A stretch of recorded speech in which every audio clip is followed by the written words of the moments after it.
Researchers say they can predict how likely a woman is to get pregnant through IVF treatment by testing a lock of her hair. Yes, it's all to do with the levels of the stress hormone cortisol. In the final part of our series on fertility, we look at whether the stress of trying for a baby is stopping nature from taking its course.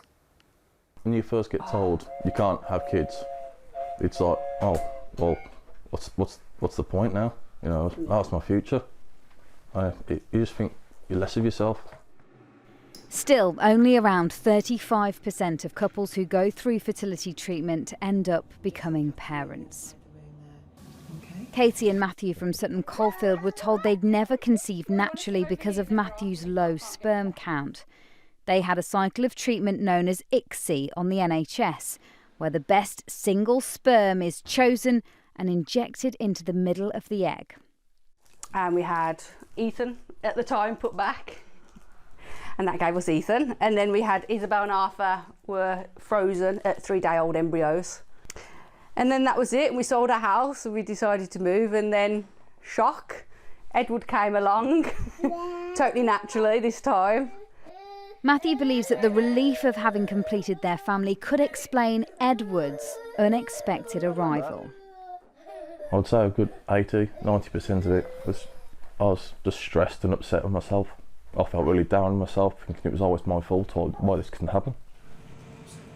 Experts at one university think that the stress of IVF could stop it working. They've just done a study using human hair to predict success rates. What we've done is we've measured cortisol, which is it's not perfect, but it's probably the best test. It's the biomarker to see how your body's reacting to these stresses, which could be work, could be home life, could be diet, sleep, and so on. So it's a general assessment of it. Researchers found some women who had higher levels of cortisol didn't get pregnant using IVF. There's no conclusive evidence, but it suggests the more stressed you are, the less likely you are to get pregnant. But there are, of course, other variables that could be at play. Because we know the hormone is affected by a range of factors, stress is just one of them, nutrition, diet, sleep quality are among the range of factors that might be influential, it puts us in a position where we might be able to advise couples on a range of different lifestyle changes that they could make to hopefully improve their chances of conception. The researchers will now expand this study to involve more women over a longer period of time to draw more firm conclusions. But already many clinics are recommending that couples try and relax. And there's some evidence that holistic therapies like acupuncture can help.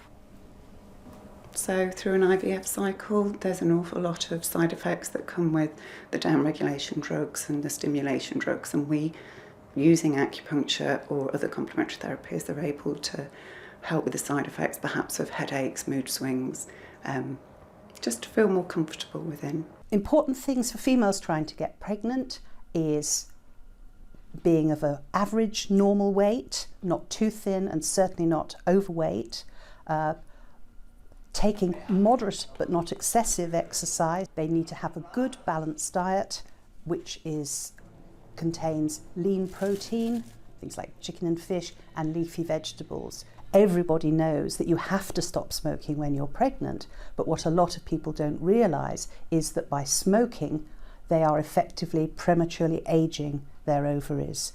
And so a woman who's been a lifetime smoker aged 38 will have ovaries that think she's already 40. And the same is true for sperm. When they were going through IVF, Matthew changed his diet and stopped drinking. I think that must have made an impact. Yeah, but you feel better in yourself as well.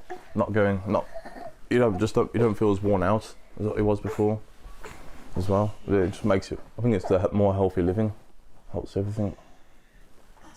Tight trousers, long distance driving, sitting with your laptop on your lap is going to be very bad for sperm, and the sperm cycle is 70 days. So any lifestyle change is going to take a couple of months before we start to see the benefit.